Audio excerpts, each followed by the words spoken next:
Therefore the Lord himself will give you a sign. Behold, the virgin will conceive and bear a son, and shall call his name Emmanuel. For a child is born to us, a son is given to us, and the government will be on his shoulders. His name will be called Wonderful Counselor, Mighty God, Everlasting Father, Prince of Peace. Of the increase of his government and of peace there shall be no end, on David's throne and of his kingdom, to establish it, and to uphold it with justice and with righteousness from that time on, even forever. The zeal of Yahweh of armies will perform this. For he grew up before him as a tender plant, and as a root out of dry ground. He has no good looks or majesty. When we see him, there is no beauty that we should desire him. He was despised and rejected by men, a man of suffering and acquainted with disease. He was despised as one from whom men hid their face, and we didn't respect him. Surely he has borne our sickness and carried our suffering. Yet we considered him plagued, struck by God, and afflicted. But he was pierced for our transgressions. He was crushed for our iniquities. The punishment that brought our peace was on him, and by his wounds we are healed. All we like sheep have gone astray. Everyone has turned to his own way, and Yahweh has laid out on him the iniquity of us all. Rejoice greatly, daughter of Zion. Shout, daughter of Jerusalem. Behold, your king comes to you. He is righteous and having salvation, lowly and riding on a donkey, even on a colt, the foal of a donkey. Now the birth of Jesus Christ was like this. After his mother Mary was engaged to Joseph, before they came together, she was found pregnant by the Holy Spirit.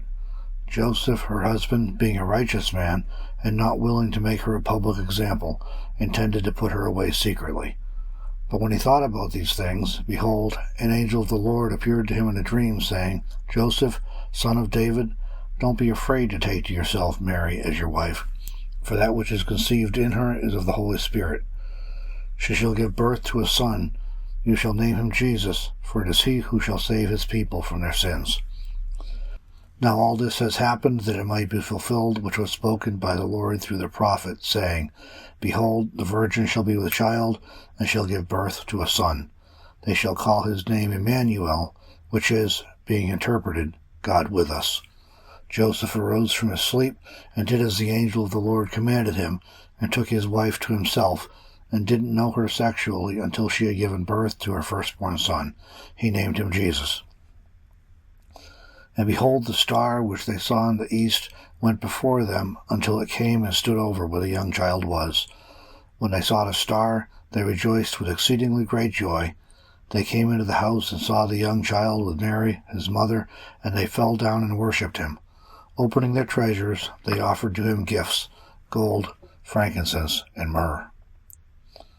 Now in the 6th month, the angel Gabriel was sent from God to a city of Galilee named Nazareth, to a virgin pledged to be married to a man whose name was Joseph, of David's house.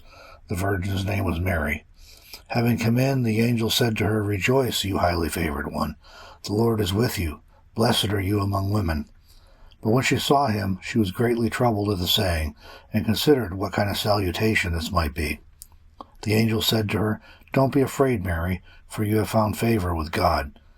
Behold, you will conceive in your womb, and give birth to a son, and shall name him Jesus. He will be great, and will be called the Son of the Most High. The Lord God will give him the throne of his father David, and he will reign over the house of Jacob forever. There will be no end to his kingdom. Mary said to the angel, How can this be, seeing I am a virgin? The angel answered her, The Holy Spirit will come on you, and the power of the Most High will overshadow you. Therefore also the Holy One who is born from you will be called the Son of God. Mary said, My soul magnifies the Lord. My spirit has rejoiced in God my Savior, for he has looked at the humble state of his servant. For behold, from now on all generations will call me blessed. For he who is mighty has done great things for me. Holy is his name. His mercy is for generations and generations on those who fear him. He has shown strength with his arm. He has scattered the proud in the imagination of their hearts. He has put down princes from their thrones. He has exalted the lowly. He has filled the hungry with good things. He has sent the rich away empty. He has given help to Israel, his servant, that he might remember mercy, as he spoke to our fathers, to Abraham and his offspring forever. Now in those days a decree went out from Caesar Augustus that all the world should be enrolled. This was the first enrollment made when Quirinius was governor of Syria. All went to enroll themselves, every one to his own city. Joseph also went up from Galilee, out of the city of Nazareth, into Judea, to David's city, which is called Bethlehem, because he was of the house and family of David, to enroll himself with Mary, who was pledged to be married to him as wife, being pregnant. While they were there, the day had come for her to give birth. She gave birth to her firstborn son. She wrapped him in bands of cloth and laid him in a feeding trough, because there was no room for them in the inn. There were shepherds in the same country staying in the field and keeping watch by night over their flock. Behold, an angel of the Lord stood by them, and the glory of the Lord shone around them, and they were terrified. The angel said to them, "Don't be afraid, for behold, I bring you good news of great joy, which will be to all the people. For there is born to you today, in David's city, a Savior, who is Christ the Lord. This is the sign to you. You will find a baby wrapped in strips of cloth, lying in a feeding trough." Suddenly there was with the angel a multitude of the heavenly army, praising God and saying, "Glory to God in the highest, on earth peace, goodwill toward men." When the angels went away from them into the sky, the shepherds said to one another, "Let's go to Bethlehem now and see this thing that has happened, which the Lord has made known to us." They came with haste and found both Mary and Joseph, and the baby was lying in the feeding trough. When they saw it, they publicized widely the saying which was spoken to them about this child. All who heard it wondered at the things which were spoken to them by the shepherds. But Mary kept all these sayings, pondering them in her heart.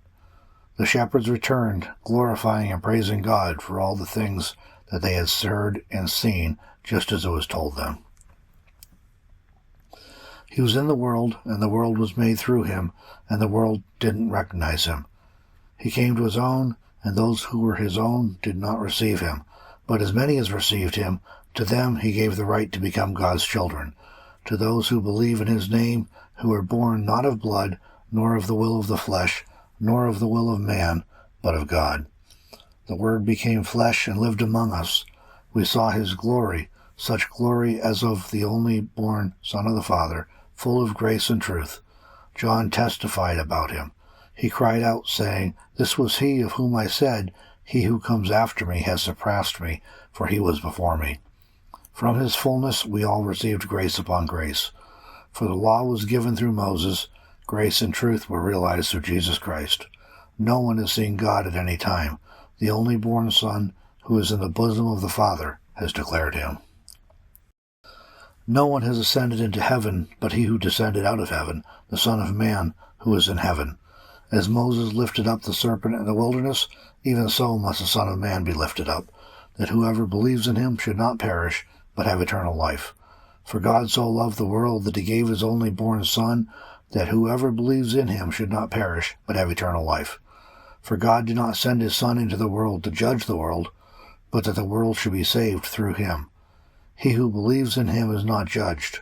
He who doesn't believe has been judged already, because he has not believed in the name of the only born Son of God. This is the judgment, that the light has come into the world, and men love the darkness rather than the light, for their works were evil.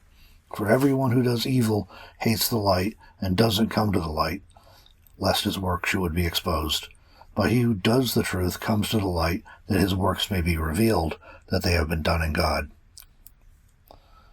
Jesus said to him, "I am the way, the truth, and the life. No one comes to the Father except through me. If you had known me, you would have known my Father also. From now on, you know him and have seen him." The word is near you, in your mouth and in your heart. That is the word of faith which we preach, that if you will confess with your mouth that Jesus is Lord, and believe in your heart that God raised him from the dead, you will be saved. For with the heart one believes, resulting in righteousness, and with the mouth confession is made, resulting in salvation. For the Scripture says, "Whoever believes in him will not be disappointed." But when the fullness of time came, God sent out his Son, born to a woman, born under the law, that he might redeem those who were under the law, that we might receive the adoption as children. And because you are children, God sent out the Spirit of his Son into your hearts, crying, Abba, Father. So you are no longer a bondservant, but a son, and if a son, then an heir of God through Christ. Have this in your mind, which was also in Christ Jesus, who, existing in the form of God, didn't consider equality with God a thing to be grasped, but emptied himself, taking the form of a servant, being made in the likeness of men, and being found in human form, he humbled himself, becoming obedient to the point of death, yes, the death of the cross. Therefore God also highly exalted him, and gave to him the name which is above every name, that at the name of Jesus every knee should bow, of those in heaven, those on earth, and those under the earth, and that every tongue should confess that Jesus Christ is Lord, to the glory of God the Father. Every good gift and every perfect gift is from above, coming down from the Father of lights, with whom can be no variation nor turning shadow. Of his own will he gave birth to us by the word of truth, that we should be a kind of firstfruits of his creatures.